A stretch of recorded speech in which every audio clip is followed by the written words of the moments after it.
Hello बच्चों, आज हम लोग मीरा के पद ये पाठ पढ़ेंगे जो कि 10th सीबीएसई बोर्ड का सेकंड चैप्टर है, सेकंड पद्य है। चैप्टर नहीं, हम पद्य बोलेंगे इसको। तो ये इस मीरा के पद में मीरा के भावनाओं को व्यक्त किया गया है, यानी मीरा स्वयं अपने भावनाओं को व्यक्त कर रही है। किसके प्रति? श्री कृष्ण के प्रति। मीरा एक बहुत ही भक्तिवान थी। किसके? श्री कृष्ण की। उसने अपने भावनाओं को इस पद में प्रकट किया है कि वो किस तरीके से श्री कृष्ण से प्रेम करती थी। तो चले हम शुरू करते हैं मीरा के पद। पहले हम पाठ प्रवेश पढ़ेंगे। मीरा के पद पाठ प्रवेश। लोक कथाओं के अनुसार अपने जीवन में आए कठिन दुखों से मुक्ति पाने के लिए मीरा घर परिवार छोड़ वृंदावन में जा बसी थी और श्री कृष्ण प्रेम में लीन हो गई थी। अब ऐसी बात है कि बहुत ही कम उम्र में मीराबाई जो थे वो विधवा हो गई थी। उनके पति का देहांत हो गया था।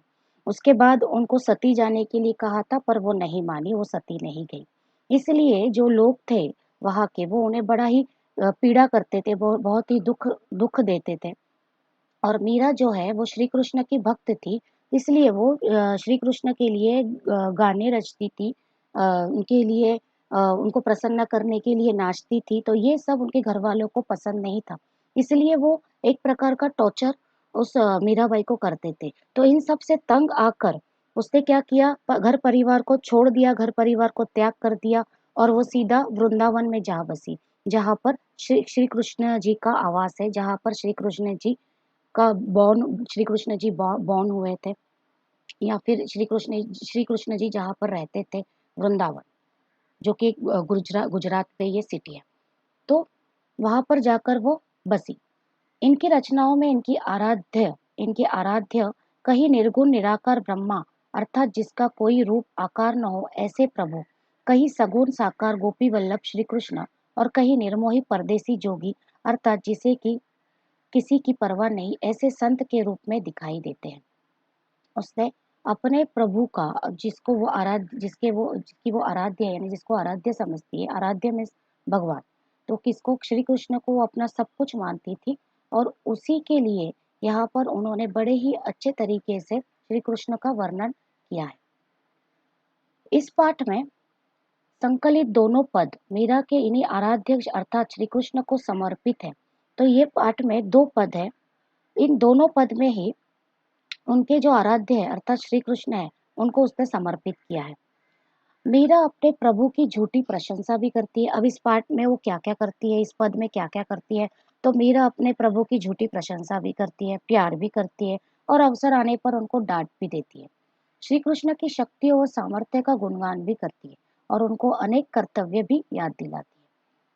तो चलो हम लोग मीरा के पाठ का मीरा के पद पाठ का सार पढ़ते हैं, यानी इसका सारांश पढ़ते हैं कि एक्चुअल में वो दो पद है, उसके अंदर क्या क्या कैसे कैसे मतलब उसने वर्णन किया है, कैसे कैसे श्री कृष्ण का वर्णन किया है, श्री कृष्ण से वो कितना प्रेम करती है उस बात का वर्णन किया है, वो श्री कृष्ण की भक्ति के लिए क्या करना चाहती है उस बात का वर्णन किया है।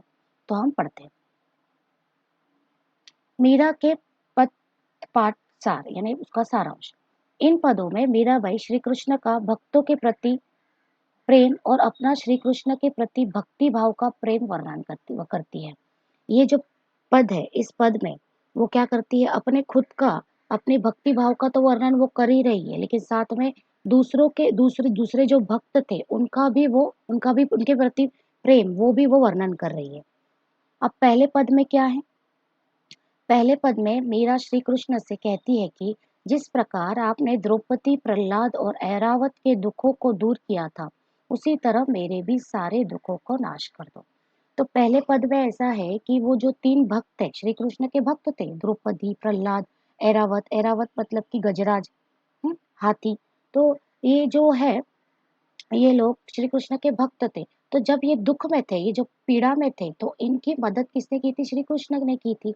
तो ठीक उसी तरह मीरा कहती है कि ठीक उसी तरह आप मेरे भी दुखों का नाश कर दो। ये पहले पद में, जिसका एक्सप्लेनेशन हम आगे करेंगे।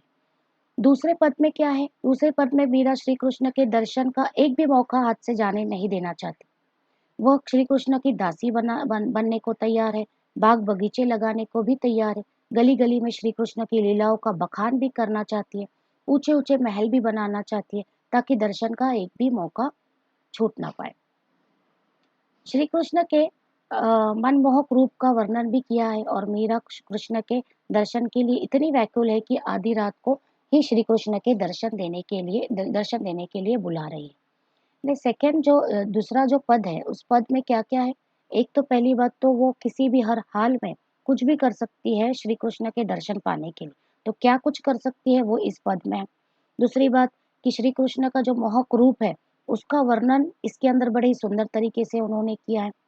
ठीक है। और वो अपने श्री कृष्ण का दर्शन पाने के लिए क्या क्या कर सकती है, वो एक भी मौका गवाना नहीं चाहती है श्री कृष्ण के दर्शन के लिए। वो सारी बातें इसने दूसरे पद में की है। तो चलो हम जो मीरा के पद पाठ है, जो पद्य है, वो हम पढ़ते हैं। मीरा के पद पाठ की व्याख्या यानी इसका एक्सप्लेनेशन। तो ये पहला पद है, पहला पद हम पढ़ेंगे। हरि आप हरि जनरी भीर, हरि आप हरि जनरी भीर, द्रौपदी री लाज राखी आप बड़ायो चीर, भगत कारण रूप नरहरि धरियो आप शरीर, बुढ़तो गजराज राख्यो काटी कुंजर पीर, दासी मीरा लाल गिरधर हरो मारी भीर। देखिए एक एक वर्ड का मैं मीनिंग आपको बताती हूँ। हरि, हरि मतलब कि भगवान, वो श्री कृष्ण को बोल रही है। आप हरो जन री भीर, हरो मतलब हर, जन मतलब लोग, हर भक्त की, भीर मतलब पीड़ा। इसका मतलब फर्स्ट लाइन का मतलब ऐसा है कि आप हर एक भक्त की पीड़ा को समझते हैं और उस पे उपचार भी करते हैं, उनकी मदद करते हैं, सबकी पीड़ा हरते हैं। श्री कृष्ण, हे श्री कृष्ण, आप हर एक भक्त की, हर एक जन की पीड़ा हरते हैं। जैसे कि आपने द्रौपदी री लाज राखी आप बढ़ायो चीर, जैसे आपने द्रौपदी की लाज राखी। कैसे लाज राखी? उसका जो अ, चीर जो है, चीर मतलब कपड़ा, साड़ी, आप उसको बढ़ाते गए और उनकी उनकी इज्जत की रक्षा कर ली, उनकी इज्जत की रक्षा कर ली। जो कि हमने महाभारत में देखा है कि द्रौपदी का चीर हरण हो रहा था और श्री कृष्ण ने उनकी जो उनका जो साड़ी थी, उनका जो चीर मतलब यहाँ पर बोला जाएगा साड़ी, कपड़ा, उसको वो बढ़ाते चले गए। और इस तरीके से द्रौपदी की क्या राख ली आपने? लाज राख ली, इज्जत राख ली। उसके बाद दूसरा है भगत कारण रूप नरहरि धरियो आप शरीर। जो प्रहलाद है, प्रहलाद को बचाने के लिए आपने नरहरि का रूप धारण कर लिया। शरीर मतलब कि आपने अपने शरीर को नरहरि, नरसिंह का रूप धारण करके आपने प्रहलाद को बचाया। जो हिरण्यकश्यप का वाक्य ये है, इंसिडेंट है, वो हिरण्यकश्यप से आपने किसको बचा लिया? आपके भक्त प्रहलाद को बचा लिया। उसके बाद बुढ़तो गजराज राख्यो काटी कुंजर पीर। जो ऐरावत है, जो गजरात मतलब ऐरावत हाथी है, वो हाथी डूब रहा था। इंद्रदेव का जो इंद्रदेव जिसके ऊपर सवार होते हैं, उसको वो गजराज है ऐरावत, उसकी आपने क्या की? रक्षा की। किस तरीके से? वो डूब रहा था, वो डूब रहा था और उसको मगरमच्छ के चुंगल से आपने बचाया, मगरमच्छ के मुंह से आपने उसको बचाया। तो ठीक उसी तरह जैसे कि आपने द्रौपदी की, प्रहलाद की और गजराज की मदद की, उनकी पीड़ा हरी, वैसे ठीक उसी तरह दासी मीरा लाल गिरधर हरो मारी भीर, वैसे उसी तरह मेरे भी दुखों की पीड़ा हर दो। ऐसा इस पद का मीनिंग है। इसको और हम डेप्थ में आपको मैं बताऊंगी, पूरी व्याख्या अच्छे से समझा के। अभी पहले तो यहाँ पर हम शब्दार्थ देखते हैं। शब्दार्थ मतलब कि यहाँ पर हरि, हरि मतलब श्री कृष्ण जैसे मैंने कहा, जन मतलब भक्त, भीर मतलब दुख दर्द, लाज मतलब इज्जत, चीर मतलब साड़ी या कपड़ा, नरहरि मतलब नरसिंह का अवतार, शरीर मतलब शरीर बॉडी, गजराज मतलब हाथियों का राजा ऐरावत, कुंजर मतलब हाथी, काटी मतलब मारना, लाल गिरधर मतलब श्री कृष्ण, और मारी मतलब हमारे।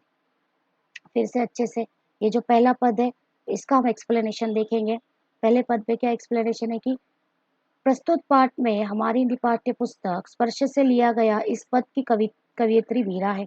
इसमें कवियत्री ने भगवान श्री कृष्ण के भक्त प्रेम को दर्शा रही है और स्वयं की रक्षा की गुहार लगा रही है। तो वो कैसे? तो इस कविता में वो क्या कहती है?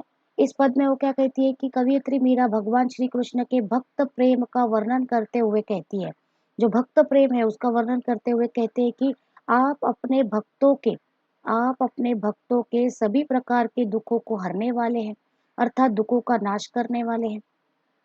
मीरा उदाहरण देते हुए कहते हैं कि जैसे जिस तरह आपने द्रौपदी की इज्जत को बचाया, बराबर, द्रौपदी की इज्जत को बचाया और साड़ी के कपड़े को बढ़ाते चले गए, जिस तरह आपने अपने भक्त प्रहलाद को बचाने के लिए नरसिंह का शरीर धारण कर लिया, और जिस तरह आपने हाथियों के राजा भगवान इंद्र के वाहन ऐरावत हाथी को मगरमच्छ के चंगुल से बचाया था, हे श्री कृष्ण, उसी तरह अपनी इस दासी का अर्थात भक्त के सभी दुख हर लो, अर्थात सभी दुखों का नाश कर दो।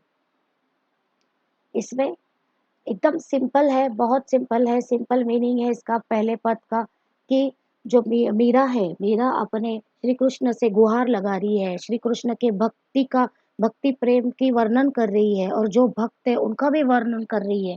वो कहती है कि आपने जैसे अपने भक्तों की पीड़ा को हारा है, अपने भक्ति की पीड़ों की मदद की है, उनका उपाय किया है, ठीक उसी तरह से जैसे उन किन किन का एग्जाम्पल दिया, उन्हें किन किन का उदाहरण दिया उन्होंने, द्रौपदी का, प्रहलाद का और गजराज का।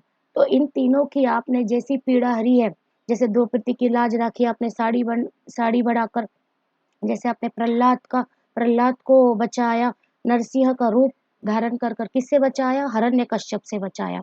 उसके बाद जो बुढ़ता गजराज, जो गजराज यानी कि ऐरावत, जो कि इंद्रदेव का वाहन है, जिसके ऊपर इंद्रदेव सवार होते थे, उन उसको आपने बचाया किसके चुंगल से, मगरमच्छ के चुंगल से। तो ठीक उसी तरह आप मेरी भी पीड़ा हर लो, मेरे भी दुखों का विनाश करो। ये है पहला पद। अब नेक्स्ट पद में क्या है, सेकंड पद में क्या है, यहाँ पर एक एक स्टैंजा, एक एक दो दो लाइन में आपको एक्सप्लेन करके बताती हूँ। देखिए, ये मीरा है, ये श्री कृष्ण है, जो कि बहुत ही ब्यूटीफुल तरीके से यहाँ पर पोर्ट्रेट किया है। श्याम माने चाकर राखो जी, गिरधारी लाला माने चाकर रखो जी। अभी श्याम का अर्थ होता है यहाँ पर, श्याम का अर्थ क्या होता है, श्री कृष्ण, यानी श्री कृष्ण के यहाँ पर कई सारे नाम बोले हैं, जैसे कि श्याम, गिरिधार लाला, और भी है वृंदावन में बसने वाला, मुरली मोहन, ये सारे किसके नाम है, श्री कृष्ण के नाम है। तो यहाँ पर मीराबाई उसे गुहार लगा रही है, मीराबाई कहती है कि श्याम माने चाकर राखो जी, चाकर मतलब कि नौकर, दासी, कि श्री कृष्ण, हे श्री कृष्ण, आप मुझे क्या कर लो, अपनी दासी बना लो, आप मुझे अपना नौकर बना लो। गिरधारी लाला माने चाकर राखो जी, अगेन गिरधारी लाला मतलब कि श्री कृष्ण, और श्री कृष्ण को कहती है कि श्री कृष्ण, मुझे आप अपना नौकर बना लो, मुझे आप अपना दासी बना लो। क्यों क्यों कहती है ऐसा, तो इसकी वजह है, वो दासी बनकर उनके दर्शन करना चाहती है। वो अगर वो दासी बनती है तो पूरा टाइम वो श्री कृष्ण के साथ रहेंगी, और वो श्री कृष्ण के दर्शन कर पाएंगी, इसके लिए वो श्री कृष्ण की दासी बनना चाहती है। अब उसके बाद वो क्या बोलती है, चाकर रहकर, यानी दासी रहकर वो क्या क्या करेंगी, चाकर रहसु बाग लगास्यो नित उठ दर्शन पासु, यानी चाकर रहसु मतलब कि दासी बनकर बाग लगाओ, बाग मतलब कि गार्डन, बाग बगीचे लगाऊंगी, नित उठ दर्शन पासो, और जैसे ही हर दिन उसकी वजह से मैं क्या कर पाऊंगी, आपके दर्शन कर पाऊंगी, यानी श्री कृष्ण के दर्शन कर पाऊंगी। बिंद्रावन री कुंज गली में गोविंद लीला गासो, और मैं क्या करूंगी, बिंद्रावन मतलब वृंदावन, जैसा मैंने बोला, वृंदावन री कुंज गली में, कुंज मतलब छोटी छोटी गली में, वहां की जो छोटी छोटी गली है, उस गली में मैं क्या करूंगी, मेरे गोविंद की, गोविंद मतलब श्री कृष्ण की लीला बखान करूंगी, यानी कि मेरे श्री कृष्ण के जो बड़ापन है, उस बड़ेपन को मैं सारे वृंदावन की छोटी छोटी गलियों में जाकर लोगों को बताऊं। इसका मतलब है कि गोविंद लीला ज्ञासु, मतलब मैं अपने श्री कृष्ण की लीलाएं बखान करूंगी। ठीक है, उसके बाद में यहाँ पर देखिए, चाकरी में दर्शन पासु सुमरन पासु खर्ची, भाव भगति जागरी पासु तीन बातों सरसी। अभी इसका मतलब ऐसा है कि उसको चाकरी करने से तीन फायदे होंगे, तीन बातों सरसी, मतलब कि वो कहती है कि चाकर, मुझे नौकर बनने से या फिर दासी बनने की बनने से मुझे 3 फ़ायदे होंगे। अब ये फ़ायदे क्या है? एक तो चाकरी में दर्शन पासु, यानी अगर मैं दासी बन जाऊँ तो अपने श्री कृष्ण के हर रोज़ दर्शन पा सकूँगी। सुमरन पासु खर्ची, इसका मतलब कि वो एक मैं मेरा वो जो खर्च है यानी कि स्मरण कर पाऊँगी। इसका मीनिंग क्या है? सुमरन पासु खर्ची का अर्थ होता है कि मैं अपने श्री कृष्ण का स्मरण कर पाऊँगी। उसकी याद में नहीं रहूँगी। उसको मतलब उसके हाँ, सॉरी, उसको ये मतलब है कि उसको मैं स्मरण कर पाऊँगी। भाव भगति जागरी पासो, और मेरी जो भक्ति भाव है, वो भक्ति भाव बढ़ती रहेगी। अगर मैं चाकर बन के रहूँगी, तो मुझे 3 फ़ायदे होंगे। एक तो मैं दर्शन पा सकूँगी, दूसरा मैं श्री कृष्ण का स्मरण कर पाऊँगी और तीसरा जो है मेरी भक्ति भाव जो है ना, वो बढ़ती जाएगी, ठीक है? उसके बाद वो इस बाकी दूसरे स्टैंज़ा दूसरे अलग पद में क्या कहती है, किसके उनका वर्णन करती है, किसका? श्री कृष्ण का वो वर्णन करती है। तो वो वर्णन कैसे कर रही है? मोर मुकुट पीताम्बर सोहे गल वैजंती माला। मोर मुकुट मतलब कि मोर मुकुट का अर्थ आपको पता ही होगा।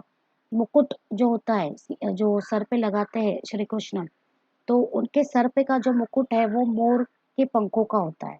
पीताम्बर सोहे, पीताम्बर सोहे गल वैजंती माला। पीताम्बर मतलब पीला है वस्त्र जिसका, पीला है वस्त्र जिसका, मतलब पीला वस्त्र पहनकर यहाँ पर वो अपने श्री कृष्ण का वर्णन कर रही है कि उन्होंने पीला वस्त्र पहना है। पीला वस्त्र पहनकर उनके सर पर क्या है? मोर मुकुट है, मोर का मुकुट है। और गले में क्या है? वैजयंती माला है। वैजयंती एक टाइप का फ्लावर है, जो वैजयंती की फूल है। तो वैजयंती के फूलों की माला उन्होंने अपने गले में पहनी। देखो यहाँ पर दिख रही होगी, ये वैजयंती की माला है और सर पर मोर का मुकुट है और ये पीले वस्त्र यानी पीले कपड़े उन्होंने धारण किए। उसके बाद वो कहती है, वृंदावन में धेनु चरावे मोहन मुरली वाला। धेनु मतलब कि गाय, और वो पूरे वृंदावन में क्या कर रहे हैं? अपनी गाय को चरा रहे हैं। वृंदावन में क्या कर रहे हैं? गाय को चरा रहे हैं। धेनु मतलब गाय। वृंदावन की पूरी गलियों में वो धेनु चराते हैं। मोहन मुरली वाला, मोहन मुरली वाला मतलब कि बहुत सुंदर तरीके से मुरली बजाने वाला मेरा श्री कृष्ण सबको मोह ले रहा है। यानी उन्होंने, मीराबाई ने श्री कृष्ण के ड्रेस का बोलोगे आप या फिर वो जैसे दिखते थे उनका वर्णन किया है, ये कहकर कि उन्होंने मोर मुकुट पहना है और पीले वस्त्र धारण किए हैं, गले में सुंदर सी वजंती की फूलों की माला है और अपनी मुरली बजाकर गाय चराते हुए मोह सबको मोह करा रहे हैं, यानी सबको अट्रैक्ट करा रहे, सबको एकदम खुश खुश खुश कर रहे हैं। उसके बाद नीचे के स्टैंजा में वो कहती है, ऊंचा ऊंचा महल बनाओ बीच बीच राखू बारी, सावरिया दर्शन पासु पहर कुसुम्बी साड़ी। मैं अपने श्री कृष्ण के लिए ऊंचे ऊंचे क्या बनाऊं? महल बनाऊं। मैं अपने श्री कृष्ण के लिए ऊंचे ऊंचे महल बनाऊं और अपने श्री कृष्ण के दर्शन पाने के लिए मैं कुसुम्बी साड़ी पहनकर यानी पूरा साज श्रृंगार कर कर अच्छे से तैयार होकर अपने श्री कृष्ण के सामने आऊं और उनके दर्शन कर सकूं। वो कहती है कि मैं ऊंचे ऊंचे महल बनाऊंगी, ऊंचे ऊंचे महल बनाऊंगी ताकि उसमें से मुझे किसके दर्शन हो सके? मैं अगर देखूं तो किसके दर्शन हो सके? श्री कृष्ण के दर्शन हो सके उस ऊंचे ऊंचे महल से। और मैं अपने सावरिया के लिए यानी अपने श्री कृष्ण के लिए उसके दर्शन पाने के लिए सुंदर सी कुसुम्बी साड़ी पहनूंगी। कुसुम्बी मतलब समथिंग रस्ट कलर, तो रस्ट कलर या फिर ऑरेंज कलर जो भी है, वो रस्ट कलर की साड़ी पहनकर अच्छे से तैयार होकर साज श्रृंगार कर कर अपने श्री कृष्ण के दर्शन करने जाऊं। उसके बाद इसमें लास्ट स्टैंजा में वो कहती है, आधी रात प्रभु दर्शन दीजो जमुना जी रे तीरा, मीरा रा प्रभु गिरधर नागर हिवड़ो घेनो अधीरा। वो कहती है कि आधी रात को प्रभु मुझे दर्शन दीजिए।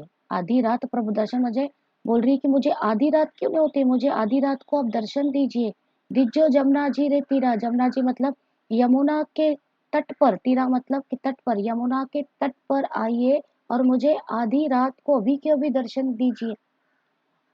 मीरा रा प्रभु गिरधर नागर हिवड़ो घनो अधीरा मतलब अधीरा मतलब मेरा मन बहुत व्याकुल हो रहा है, आपके दीदार करने के लिए, आपके दर्शन करने के लिए मैं तड़प उठी हूँ। तो आधी रात क्यों नहीं होती है? अब आधी रात तो आधी रात, आप मुझे आकर यमुना के तीर पर या यमुना के तट पर अपने दर्शन दे दे।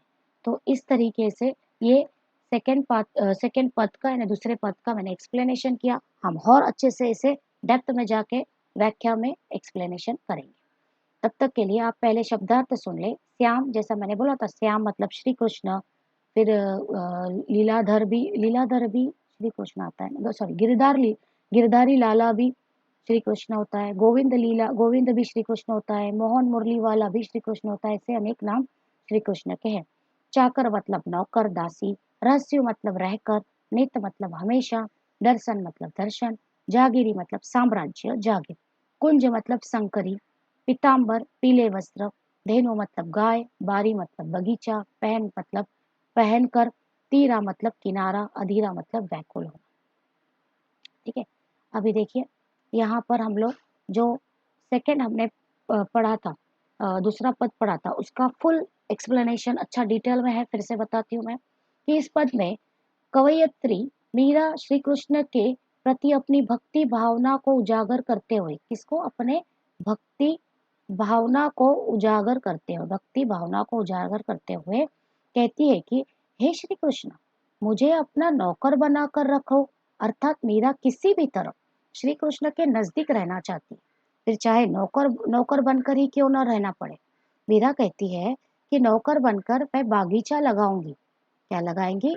मैं नौकर बनकर बागीचा लगाऊंगी, ताकि उससे क्या होगा? ताकि सुबह उठकर रोज आपके दर्शन पा सकूं। मीरा कहती है वृंदावन की संकरी गलियों में, जो संकरी गलियां है वृंदावन की, उस संकरी गलियों में, कुंज गलियों में बोला है ना, अपने स्वामी का क्या करूंगी? लीलाओं को बखान करूंगी।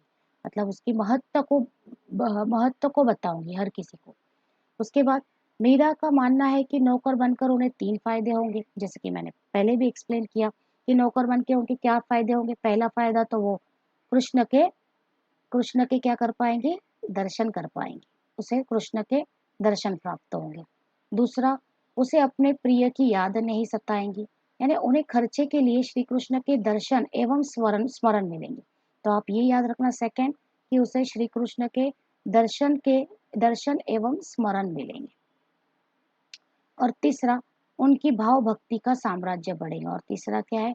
उनका जो भी भाव भक्ति का है साम्राज्य बढ़ेगा, वो और भी ज्यादा भक्ति में लीन होते चले जाएंगे।